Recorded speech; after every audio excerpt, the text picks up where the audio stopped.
Dear Professor Yalman, Professor Sidi, members of the Board of Trustees, members of the faculty, dear Mr. Rahmi Koç, dear parents, family and friends, dear guests, dear graduating class of 2024, I'm very happy to be today here among you, even without my motorcycle.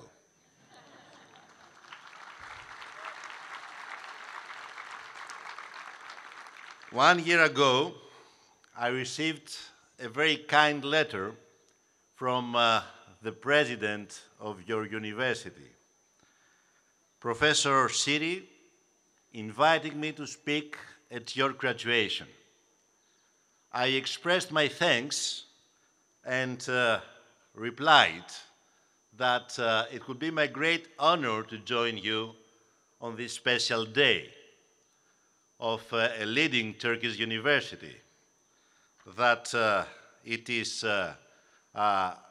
renowned for its excellence in teaching and research. The invitation was an additional honor, as it gives me the opportunity to address so many young people from across the world, and especially from Turkey.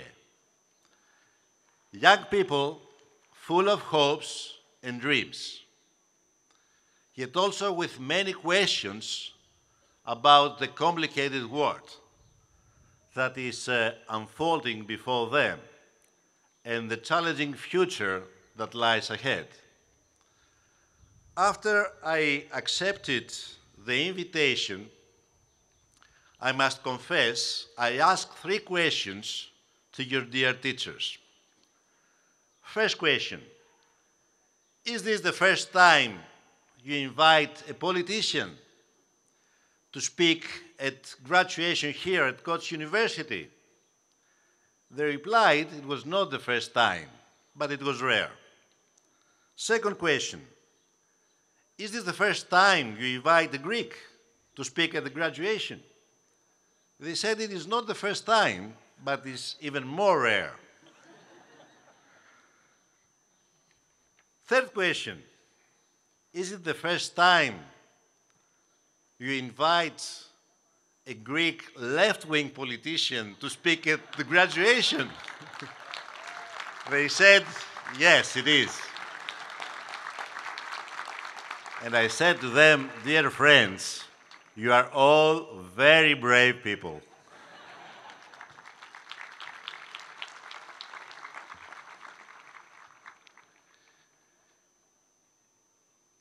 I would like,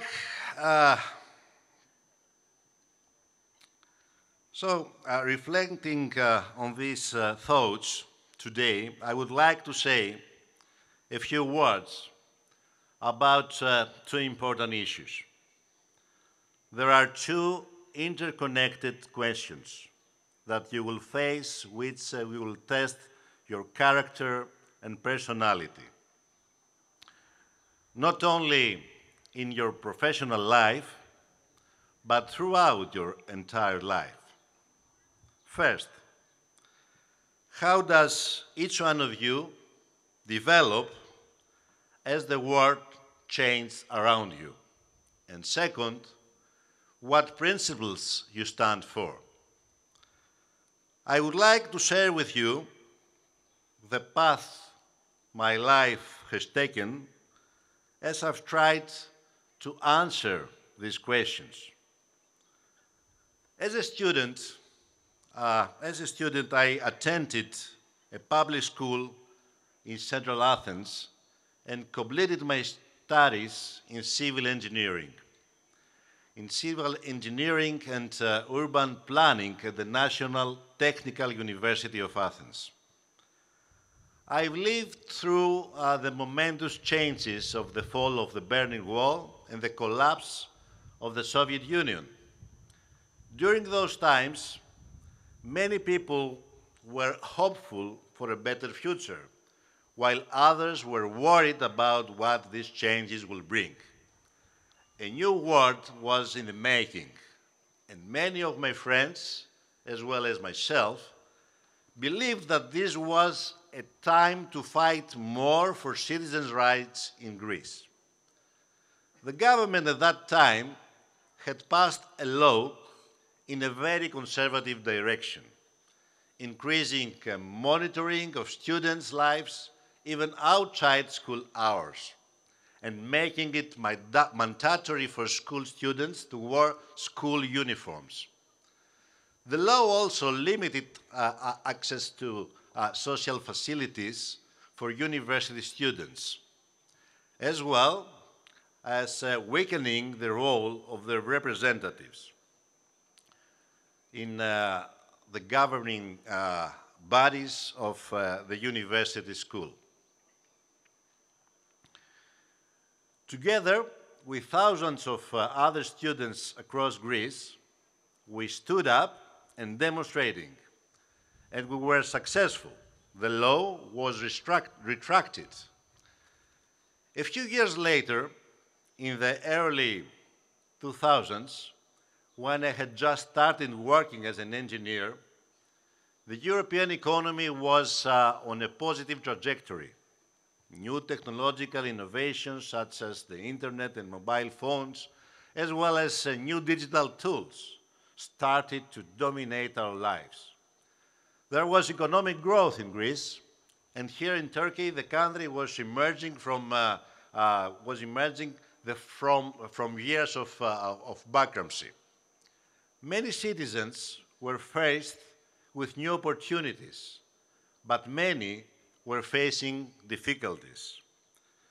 Globalization was spreading within the neoliberal framework, leading to rapidly increasing global, regional, and social inequalities. Many citizens were being left behind. The prospect of poverty threatened more and more people. As international financial capital grew stronger, more and more national economies were put at risk. At the same time, Western military interventions in Afghanistan, in Iraq, and later in Libya, as well as a worsening situation in Palestine, confirmed to many of us that the new world order would not bring the future we were hoping for. Many young people from my generation, including myself, took again to the streets at that time. We protested against the war in Iraq and expressed our opposition to an economic system which we believed would soon lead to a catastrophic economic crisis. But this time, we did not just demonstrate. We built a global movement and a new political party in Greece. A few years later, Lehman Brothers collapsed, the Eurozone entered a deep economic crisis, and my country lost over 25% of its GDP, entering a humanitarian crisis. As the leader of Syriza, at that time a left-wing political party, I saw all around me in Europe, and especially in my country, that the burden of paying for the economic crisis was not falling on the powerful elites who had made the decisions that led us to the crisis. Instead, the heaviest weight of the crisis was falling on the most vulnerable. In addition, the burden of dealing humanely with the worst refugee crisis in 80 years was falling on first entry countries like Turkey and Greece. The crisis in Greece created favorable conditions for the rise of a neo-Nazi party.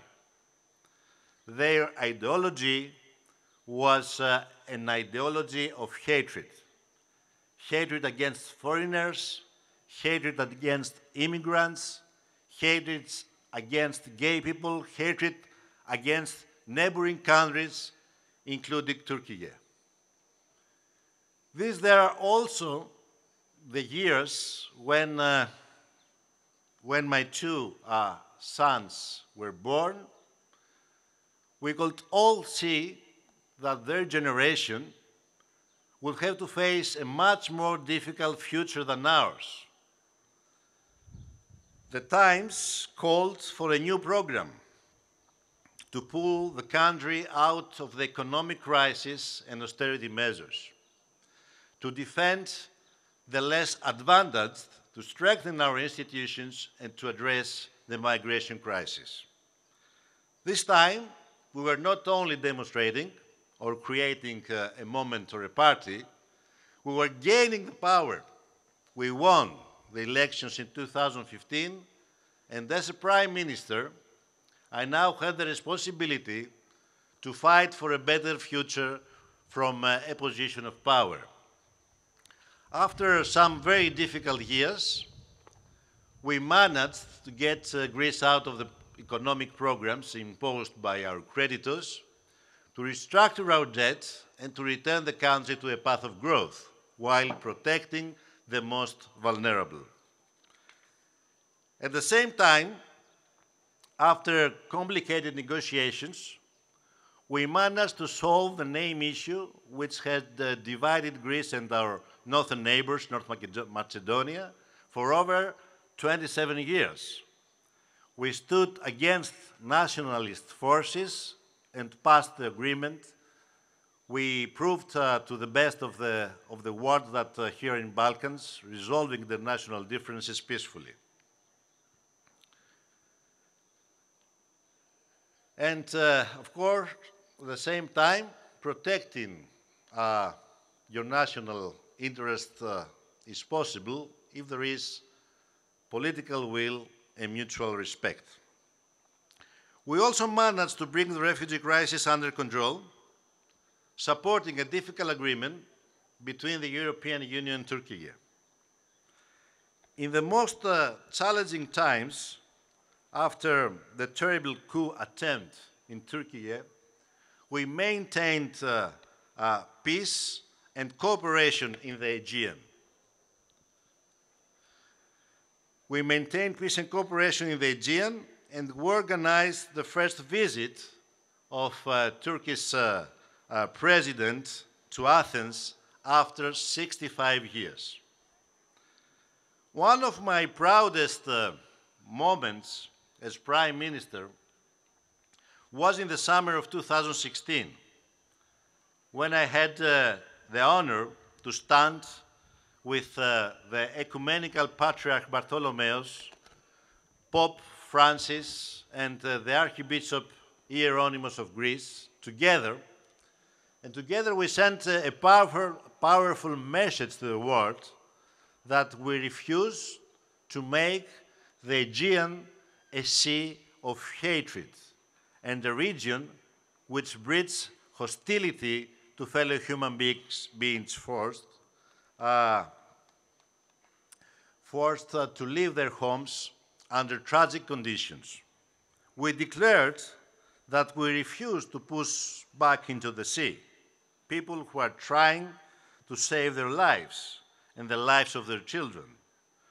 Our principles as nations are strong if we're ready to protect those whose lives are in danger.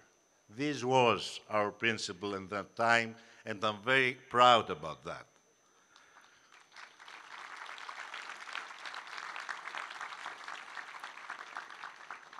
Abraham Lincoln once said that the true character of a human being is tested when they hold power.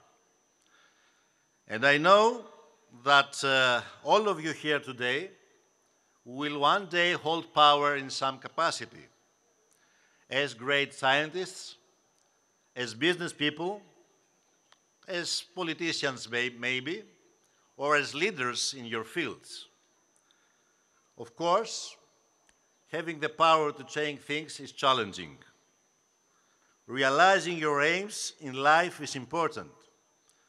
But the biggest challenge of all is how you use the power you have. Will you have the patience to listen? Will you have the courage to acknowledge your failures? Will you show solidarity with those weaker than yourself? There will be many times that you will succeed, and many times when you will fall. And then you should always think how you develop as the world changes around you and what principles you stand for. You are the generation that will have to live with the consequences of the climate crisis unless politicians, business leaders, and international bodies take drastic measures, and unless we, citizens, pressure them to take such decisions, things will not change.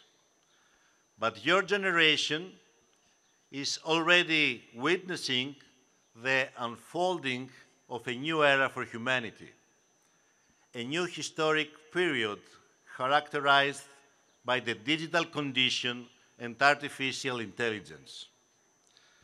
The diploma you hold in your hands helps you to understand the new opportunities this revolution brings in.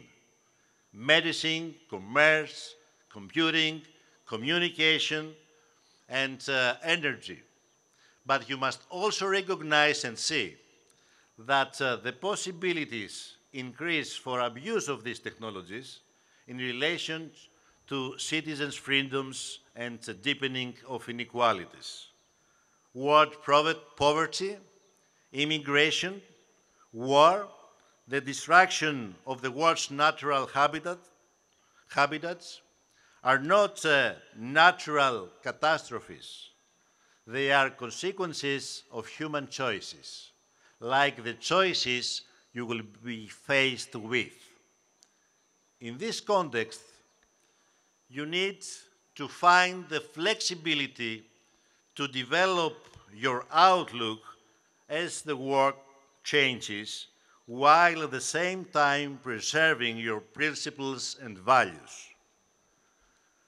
I had also changed very much in my life from the time I was a member of the student movement to becoming an activist, a party leader, and a prime minister, then a party leader again, and now a former prime minister. I have changed from being a young student to becoming a professional, to becoming a father and having a family. And just like I have many moments I'm proud of, I know that there are many issues on which I made mistakes, didn't succeed, or disappointed others, or achieved less than I promised. These experiences have made them more determined to improve, but also more committed to fighting with others to shape our common future.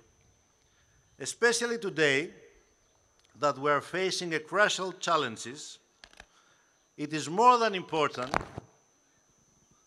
I will try to solve, first of all, the problem with the microphone, but I think that I will manage.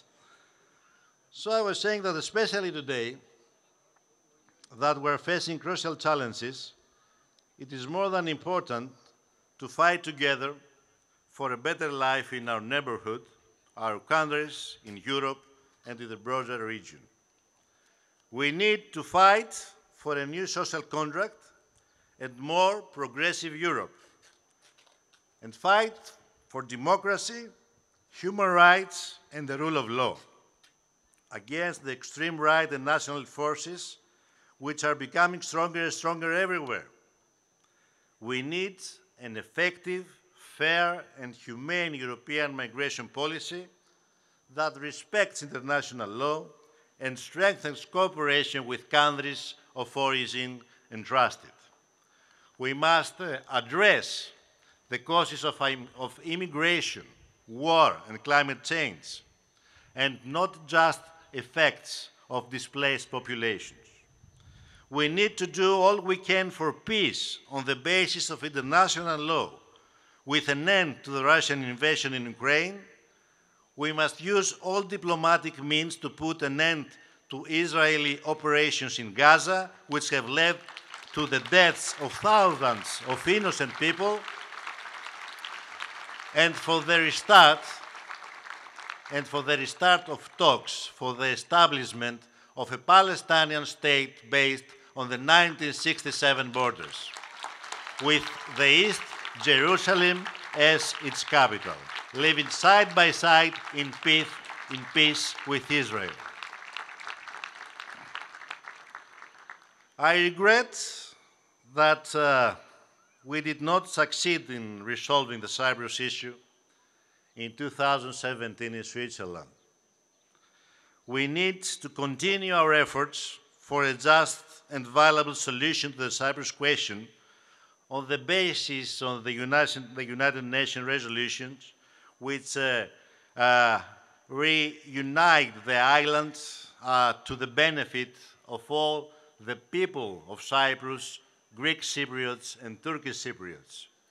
And in this present period of relative calm in Greek-Turkish relations, we need to work hard in order to refer the delimitation of our continental self and exclusive economic zone to the Hague International Court. The peoples of Greece and Turkey deserve a future of peace on the basis of international law and on the basis of these crucial steps in the Eastern Mediterranean, the prospect for the upgrading of EU-Turkey relations as a whole can and should open. As your great poet Nazim Hikmet has said, the most beautiful sea is one that we have not yet sailed through. This sea should be the Eastern Mediterranean, a sea of respect of our mutual sovereignty and sovereign rights, a sea of peace and cooperation. To achieve this, we need to build respect and trust on the basis of international law. Trust takes time to build, but can be destroyed in an instant. It cannot be gained through a few grand gestures. It is not about being heroic. It is about being persistent, keeping your mind open, but your eyes focused on the goal. We all have to contribute by putting aside prejudices, by getting to know better each other, and especially know better our young people. Today, I spoke to you with all this in mind. A few days ago, I founded in Greece a new institute, and we just completed our first international conference. Exactly 6 years after the signing of the Prespa agreement with North Macedonia, our goal is to produce progressive policies for peace, justice, and sustainable growth, highlighting that the time for progressive change is now, and we do not have the luxury to kick the can down the road on any of the crucial issues for our common future. Dear friends, exactly 1 year ago, 29 of June 2023, I announced publicly my decision to resign from the front line of politics after 15 consecutive years as the leader of my party, and I do not regret for that. A few days later, I was walking in a central street of Athens, and a young Turkish man approached me and surprised me by telling me not to give up. He said to me that Turkish people have a saying, "Boyun eğme," Keep your head high, he said to me.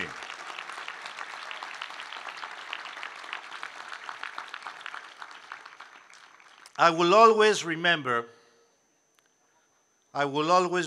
this. So today, 1 year later, as I congratulate you on your graduation, I would like to say these words.